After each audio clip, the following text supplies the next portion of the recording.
Hey gardeners, Amy here. Today I'm going to be designing my new Fire Smart landscape or Fire Wise landscape if you're in the States. So stay tuned to see how this is done. So to start off with, I have another video on the step-by-step process of planning a Fire-Wise landscape. So I'll link that up here at the top. You can either pause this and watch that first, or you can watch this through and then go watch that one. In whatever order you choose to watch them, the videos do go together very well, and I recommend watching both. Also, in the description underneath both videos, I will have a link that'll take you to a couple of resources that you can print. They'll have step-by-step instructions as well as plant lists for how to put in your Firewise landscape. So the first step of the design process actually takes me longer than the actual design usually, and that is setting up my design space. One, I have to have a clean desk. Two, I have to have no interruptions. I have to get in the right mind space, which means the kids have to be in bed. Nobody's going to be calling me, so the only time I can design is in the middle of the night. Hi, it's already after midnight while I'm filming this because that's when I design stuff. Am I the only one? Let me know. I also need my water and I need a snack. And so today I have one of my Canadian favorites, which is a Nanaimo bar. Oh my god, these are heavenly. And then I usually turn on some really good focus music. I personally like classical or something labeled as focus music. Finding good music is a lot harder these days because there's so much AI slop on YouTube, but I try to find something that was posted before 2022 because that was about the time that AI started rolling out artificial stuff. And so I like to listen to real music myself. But anyway, you do you. And I also need the desk cleared all the way so that I have room on my drafting table to actually work. So now that I have my design space set up, I need to draw out my plot plan. So you can use pretty much whatever kind of paper you want. I'm going to use graph paper today just because it's the easiest. Usually what I do is I just go to Google Maps and I look at the bird's eye view of the property that I'm working with. And I just take a screenshot and print that.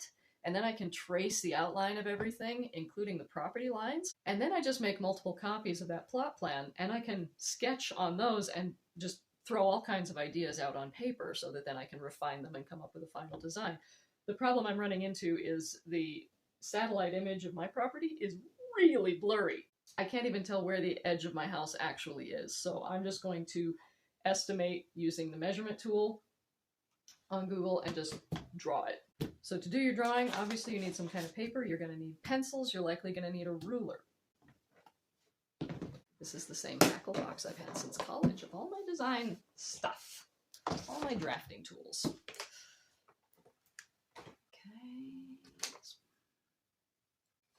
Okay. If you're going to go all the way into like a real draft of your landscape, you'll want scales, but I'm not going to go that far. I literally just need a ruler and a pencil. Not even a ruler. Okay. Triangle works. Straight edge.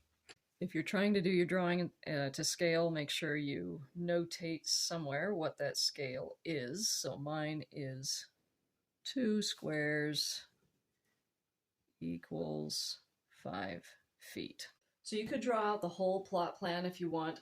What's important for me to draft right now is just the house and the surrounding area around it versus the entire property.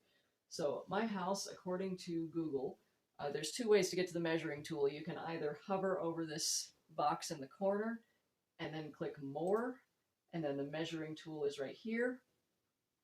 Or you can just right click anywhere and click on measure distance. So my house, if I can tell from the blur, is somewhere around 40 feet long.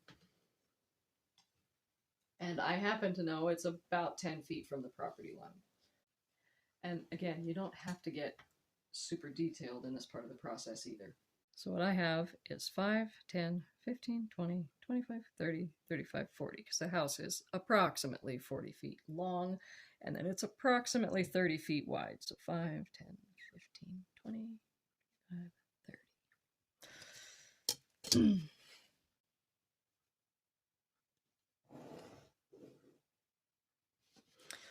And then the property line is about 10 feet away from the north end of the house. A property line is denoted by a long line and then a short line. Long line, short line. Such as that. All right, then we're going to come down and finish the house.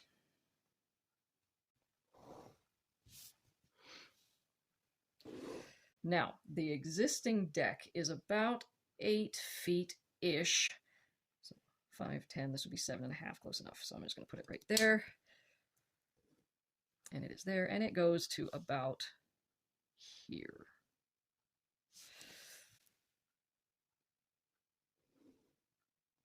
And then it has a couple of stairs going down. So that's the current deck, that's the current house. There is a tree right here.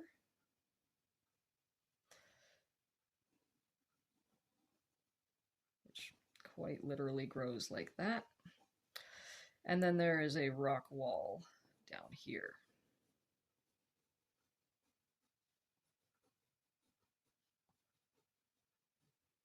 Now you can be as detailed or as not detailed as you want to be when you are drafting. Your rocks can literally just be circles. Everything can just be circles. Or you can put in a little bit of detail. Whatever you like. It doesn't matter. You do not have to be an artist when you are drawing your own plan. If you want to be a landscape architect, then you need to be an artist. But most architects use software for the art part. They just decide where everything goes. Okay, so this is what we have now. I'm going to make a couple of copies of this so that I can draw things and change things. Take a bite of your snack. You have finished the first step. Seriously, Nanaimo bars are delicious. I have my original, and I have some copies. There's a few ways I can proceed from here. The point of the copies is that you can just draw all over these and just literally spew ideas onto the paper. I'm going to use a few of the copies to put simple designs that don't involve any actual changing of the plan that I've already drawn. Those are going to be the least expensive options for what I want to do. Then I'm going to make a few adjustments to my original drawing because there's things that I want to get priced that would involve changing the configuration of the deck. And so I want to actually erase those lines, redraw them, and make a new copy. Or I could erase the lines in question and make a new copy, then draw the lines. Whatever. However it works for you, but the point is you want to get all your ideas on paper so that you can start comparing things and actually looking at them and thinking of how the flow of your property is going to go. And start to get estimates, because a lot of this stuff you're probably not going to be able to do yourself, and you're going to want to hire a contractor. So you want to show them exactly what it is that you want. And having something pre-drawn, it makes the contractor's job so much easier. I can say that from experience. Not to mention, if you already know what you want, a contractor can just follow your plan, and you should get what you want because you already have it on paper. Whereas if you're just like, I want a fire-wise landscape, whatever that looks like, you may not like the final result. So you want to make sure that you are communicating with your contractors so that you get what you want in the end. So my first and simplest idea of what I want to do is to simply refinish the deck with engineered wood that is less flammable.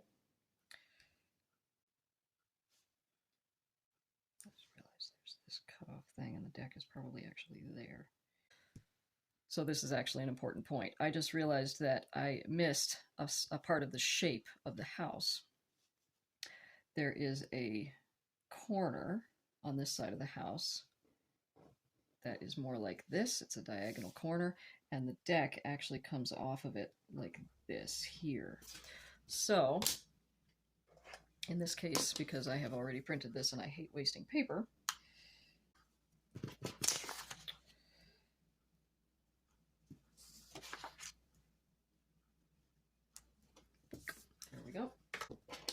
there we go. Problem solved.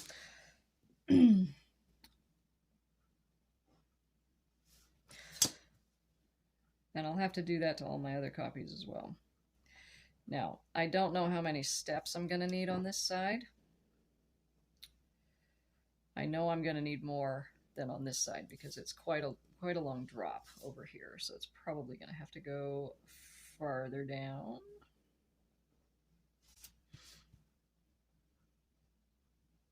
Something like that. I don't know how many steps it's going to need. And then there is also an oil tank over here. Okay. So again, the simplest idea that I have and is going to be the least expensive is just to refinish the existing deck, put in a nicer railing, get a nice railing, and then a new set of stairs over here going down to this part of the yard. Now, a really important part of fire smart landscaping is that the first 5 up to 10 or even more feet from the house needs to be non-combustible materials. So concrete, gravel, rock, something along those lines that cannot burn, because that way if a fire is creeping along the ground, it can't get to the house. Now, on this side, I have a gravel driveway. However, there's nothing stopping the weeds from growing up on this side of the house unless I wanted to get out there and spray them with something, which I don't. And I do want a nice big patio over here because I want to entertain. I want to have parties. I want to go enjoy my yard and my view and all the wonderful things that this property has to offer. So I want to build a nice big concrete patio on this side, and then at least 5, possibly more, feet out, I'm going to have a walkway all the way around the house. On this side of the house, I'm going to go as close to the property line as I can get away with, because on this side of that property line is raw, untouched forest. I will be talking to the owner of the property next door to ask if she minds if I go in and I just cut down some of the old brush and tall trees and things that are really close to the house over on this side. But even if she says no, I can't touch anything on her side of the property line, I still want a nice big buffer here. And nobody ever does anything on this side of the house anyway, so I'm not really worried about how it looks. I really just want non-flammable materials here. And then the concrete walkway is going to come all the way around, and there's already an existing concrete walkway over here. It comes out something like this, and it follows the shape of the rocks. It's like that kind of a shape. Okay, so this is all concrete. And that's that. That is the entire first plan. I'm going to have a stairway over here. I already installed a temporary one last fall because the driveway is right here. It comes up, and then I park my truck right here. But the oil delivery guy parks his big truck right here, and he has to climb up this sheer slope, which is just ridiculous in the winter, and I don't know how the heck he's done it for the last 50, 60 years. But I put in a nice something for him to step on so that he can get up here easier. I may or may not redo this in concrete. I would like to, but again, for just the first estimate, this is it. Refinish the deck and pour a concrete walkway and patio all around the house. So now I'm going to add some notes. And that's it. That's the whole design. So again, this one is very simple. It's going to be the least expensive to do. And it might be where we start. We might have to do this in several stages. This is the bare minimum of what we absolutely want. Quick side note about this tree. I was originally planning on taking this out because you don't usually have any trees in your zone 1 or even your zone 2 of a fire smart landscape. But I've spent the last winter watching all of the birds and different wildlife using this tree as food and forage and shelter, and it has been absolutely fascinating. So I just don't have it in me to take this tree down anymore. I am going to do some pruning to bring it away from the house and also to get all of the dead wood out of there that's built up. And I'm also going to make sure that the area around it is fire smart. Basically, my plan is to include this tree in the zone 1 as if it was part of the house. So it's going to be surrounded by non-flammable material as well. One more thing is that my cousin, who is a firefighter and has way more experience with fire smart landscaping than I do, said that this tree should be fine for 2 reasons. 1, it's surrounded by mostly non-flammable materials already, and 2, it's deciduous, which a deciduous tree is much less likely to burn in the event of a fire than a evergreen tree, which tend to go up like matchsticks. All right, next up, let me fix my little boo-boo over here. This one I'm going to do very similar to the first one, but it just has a little bit more going on. So I'm still going to absolutely have steps down on this side. That is absolutely required, not negotiable. I want stairs on this side. Here's my stairs from the driveway up to the patio. In this one, I'm going to do these in concrete, and then it's going to connect directly to the patio. So I'm going to bring it over like this, and that might be the edge of the patio. Something like this. We have the oil tank here. So be a nice big patio on this one. And then again, it goes around all the way to the property line, over, and then back up.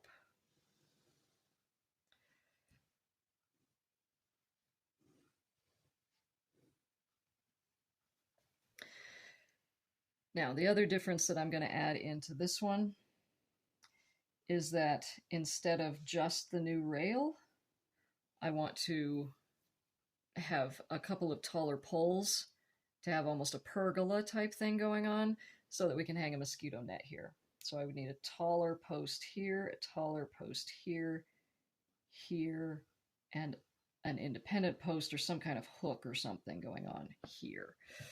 And then we would have, actually it would go past that. Now it looks like a pergola. There we go. Okay. Now here's something I didn't actually think about until I drew it out. The pergola would be far too close to this tree. The branches would touch it. Even, I'm going to be pruning this back even so that it's not near it, but I do think that would actually get too close. So yeah, I think scrap that idea. So this is why we draw things out every time. It's a good idea to see how things flow, because yeah, I wouldn't have even thought about that. We would have had it built and then I would have gone, whoopsie. So concept number 2, we are putting in a wider patio and concrete steps. And then I'm going to put a note here that pergola is too close to the tree. Do not do. The other option is I could put the pergola over here, but then if we have the mosquito net, I would have to walk through the mosquito net to get into the front door, which is here. So that would just get really annoying really fast to have to go through a mosquito enclosure every time I want to get into the house. So no pergola, but this would be the concrete stairs down. Okay, concept number 3. This is the one where I'm going to be really changing things. So I'm going back to my original drawing here. I can actually fix this boo-boo, but the important bit is I'm going to take all of this out.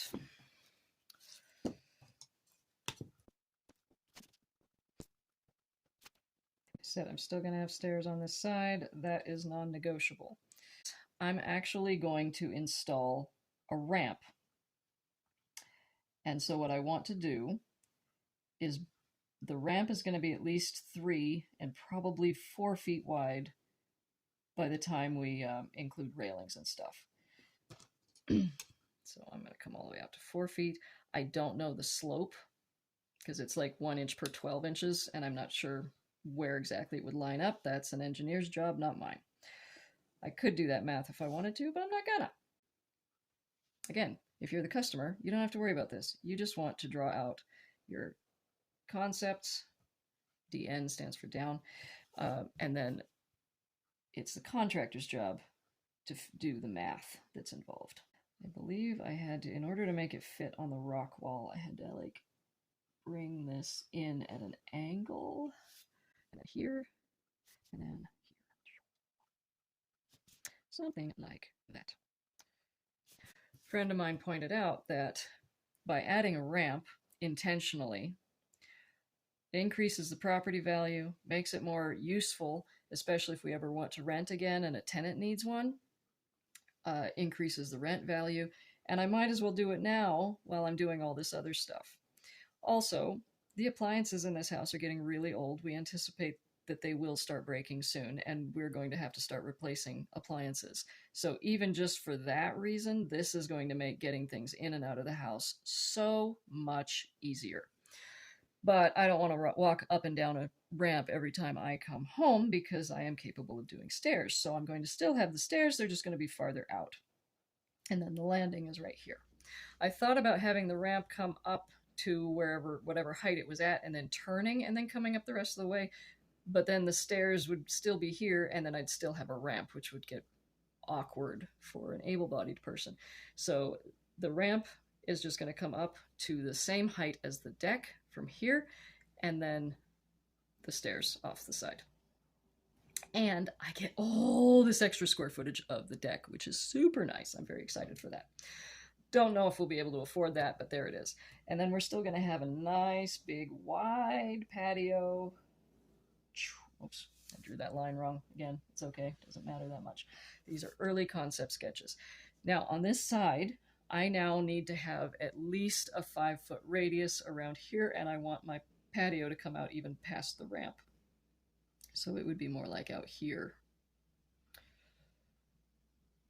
Something like this. And then the existing patio comes out like this. And I would want the two connected. Something like that.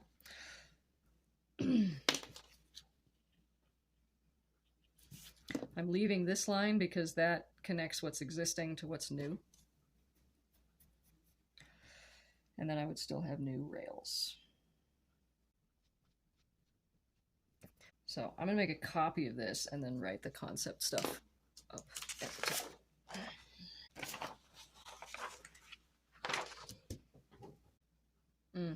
The other part that I would have to consider on this one is that the faucet is right here. So I would have to extend the faucet out underneath the ramp. Not a huge deal, but it is something I have to keep in mind.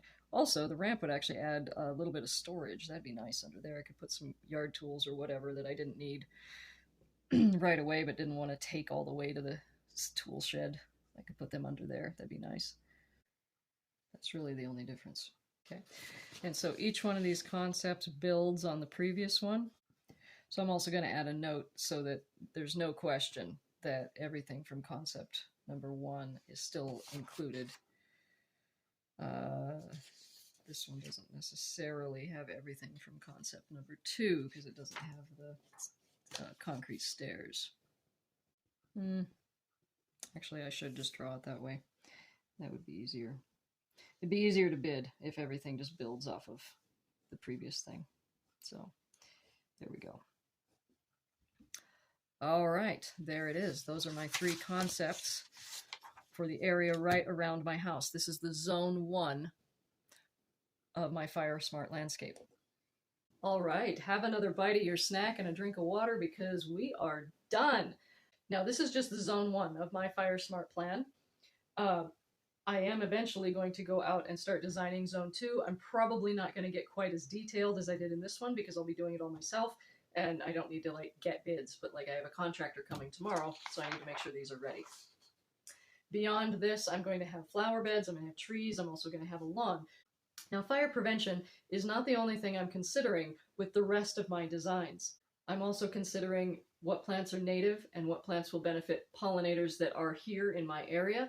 I'm also considering mosquito repellent because, oh my God, the mosquitoes here are insane. So I'm going to be planting a mosquito repellent lawn with different lawn alternatives that will repel mosquitoes. I'll let you know how it works, and there will definitely be a video on that. The flower bed that continues on beside the stairs to the driveway is my grandma's peony garden. So I'm going to be finishing weeding that out and planting a whole bunch of stuff. I'm going to make it a lot bigger ultimately, and I'm going to be adding a lot more flowers. Those are things that are going to happen over time though. I don't need to worry about that for right now for my Fire Smart landscape plan. One other thing about this design here, my property is actually pretty well suited to be Fire Smart already.